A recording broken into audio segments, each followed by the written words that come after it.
यो प्रतिवेदनको जिस्टमा चाहिँ के भनेको छ भने निजी क्षेत्रलाई कन्ट्रोल गर्नु हुँदैन, निजी क्षेत्रलाई फ्रीली काम गर्न दिनुपर्छ। निजी क्षेत्रले स्वतःस्फूर्त चाहिँ काम गर्न चाहिँ सक्यो भने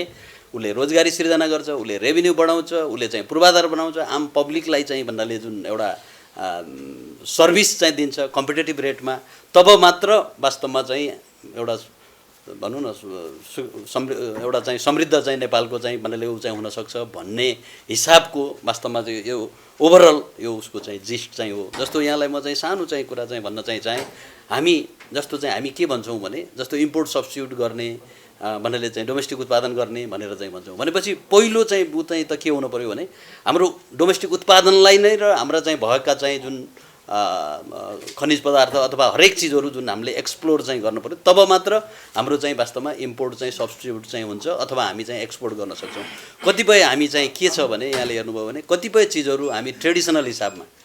भन्नाले हाम्रो चाहिँ जुन पहिला भइराखेको चाहिँ चिजहरू ट्रेडिसनल हिसाबमा भएको हिसाबले हाम्रो भएको चिज पनि क्यापिटल चाहिँ गर्न चाहिँ सकेको छैन। त्यो हिसाबमा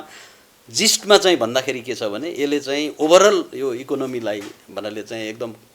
बढाउने, रोजगारी सिर्जना गर्ने, निजी क्षेत्रले एउटा चाहिँ निर्बाध रूपमा चाहिँ काम गर्न पाउँछ